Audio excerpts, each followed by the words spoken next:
Morning, Miss Lynn. Reverend Bentley, I've been meaning to tell you your sermon sounded rather familiar Sunday. Truth to tell, it's the same one I delivered the week before. My memory's not what it used to be. Nor your sermons either. Good day, Reverend.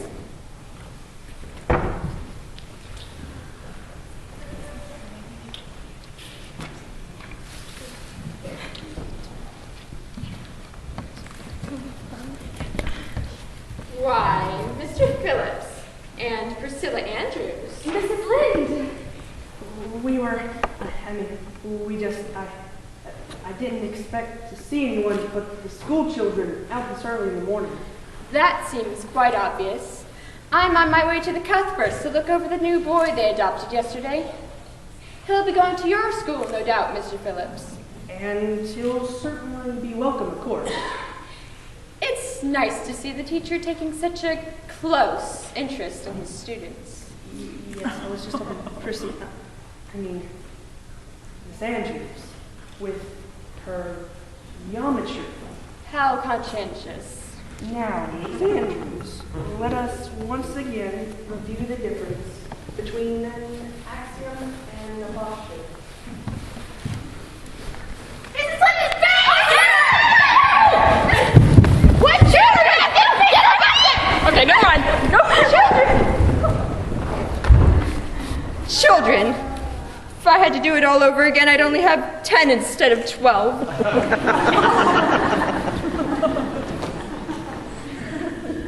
We'll need more chicken feed by next week, Matthew. Better get 2 sacks this time. Miss Cuthbert? Good morning, child. Oh, please, will you please tell me if you're going to send me away? I can't bear not knowing any longer.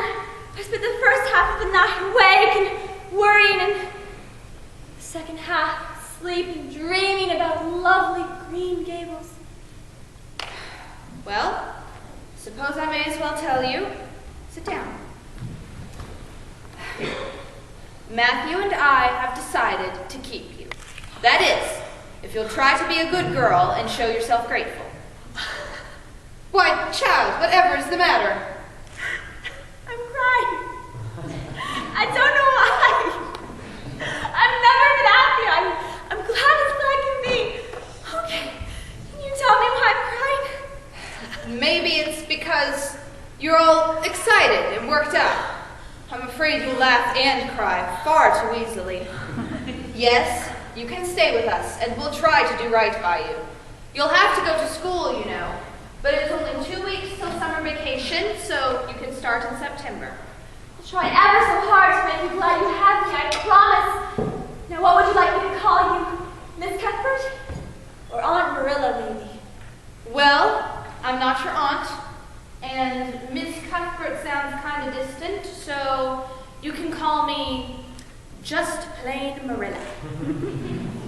Sounds awful disrespectful to say just plain Marilla. Not if you speak it respectfully. And you can call Matthew just plain Matthew. Thank you, Miss. Thank you, Marilla. Now that I have a home, do you think I'll ever have a bosom friend in Avonlea? A what kind of friend? A bosom friend. An intimate friend. A really kindred spirit to whom I can confide my innermost secrets. Diana Barry is the nearest little girl. Oh, her house must be the one by the lake of shining waters. Her hair is red. I couldn't endure red hair in a bosom friend. It's bad enough to have red hair myself. Diana is a pretty little girl with black hair. She's also good and smart, which is better than being pretty. But her mother is a peculiar woman who won't let her play with just anyone, so try to make a good impression. Now, while I fix breakfast, you'll start learning this. What is it? The Lord's Prayer. It's a good place to start your religious training. Learn it by heart. Oh, Mr. Matthew, thank you for keeping me.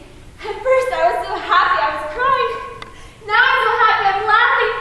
Have you ever been so happy you laughed and cried at the same time? Oh, now, I don't recollect I have. Marilla gave me this prayer to learn, and it's beautiful like poetry. Listen to this.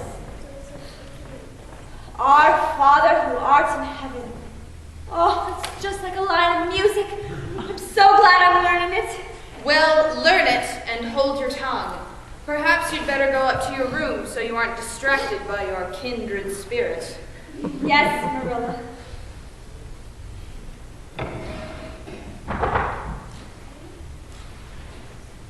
Morning, Marilla. Matthew. Where's the little boy? It's a little girl. The orphanage made a mistake.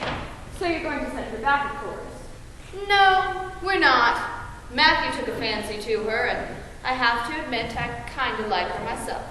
But you know nothing about her, or her disposition.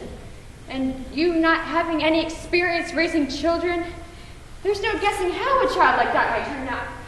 Of course, I don't want to discourage you, Marilla. You won't. Once I make up my mind, it stays made up. Suppose you'll want to see her. Anne, come down here for a minute. It's a great responsibility you've taken on yourself. You too, Matthew. Well, now, we'll see. Anne, this is Mrs. Rachel Lynde, one of our closest friends. She lives on the next farm. Good morning, ma'am. Well, they didn't pick me for your looks, that's certain. She's terribly skinny and homely, Marilla. Come here, child. Awful hard did anyone ever see such freckles. And hair as red as carrots. Come here, I say. I hate you. I hate you, I hate you, I hate you! How dare you call me skinny and freckled and ugly and redheaded! You are a rude, impolite woman! Well, Anne, How would you like to be told you're fat and clumsy and probably haven't a spark of imagination in you? You've hurt my feelings and I'll never, ever forgive you! Oh, did anyone ever see such a temper? Anne, you come down here and apologize this minute. Well, Marilla, I certainly don't envy you bringing up that child. She was very naughty, I'll admit, but you shouldn't have twitted her about her looks, Rachel. Oh, now I have to be considerate of the fragile feelings of orphans, do I? She's never really been taught right from wrong. She'll learn. Anne, you come down here this instant. Well, it appears she has no intentions of apologizing, Marilla. You needn't expect a visit from me anytime soon. Good day. Rachel. Anne, I'm ashamed of you. Now you come down here this instant. Rachel, don't go just yet. Oh, I've got to stop that woman before she spreads this episode all over Avonlea. Rachel, you're overreacting. We talked about this.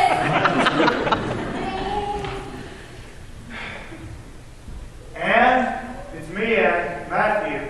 I'm down here by myself right now. Would you be willing to come down here and talk to me for a minute?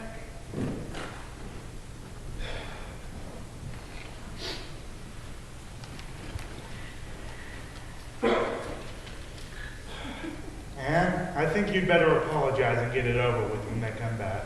Apologize to Mrs. Lynde? Just smooth it over, so to speak. Well, I suppose I could do it for you, Mr. Matthew. I am rather ashamed of myself for my lack of control. But it's so humiliating to apologize when the other person started it.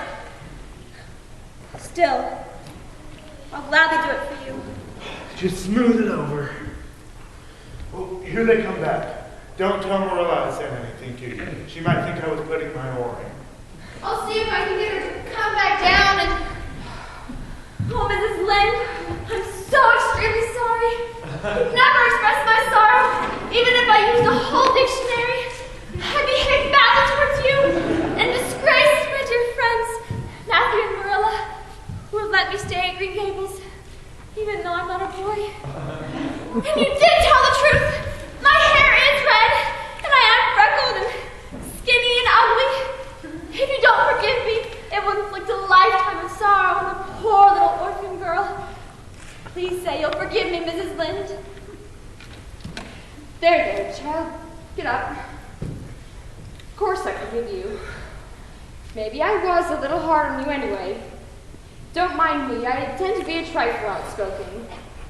Anyway, I once knew a girl with hair as red as yours, but when she grew up, it turned to a real handsome auburn. Oh, Mrs. Lynde, you have given me hope.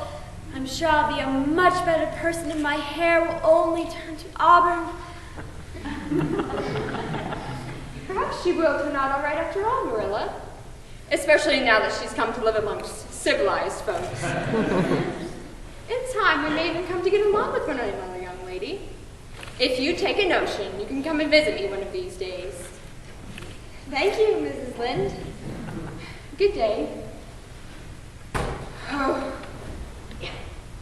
I apologized pretty well, didn't I? Maybe a bit too well. But I meant it, I really did. Spoke awfully bad to her, and I would never do anything to purposely embarrass or hurt you or Matthew. I believe that.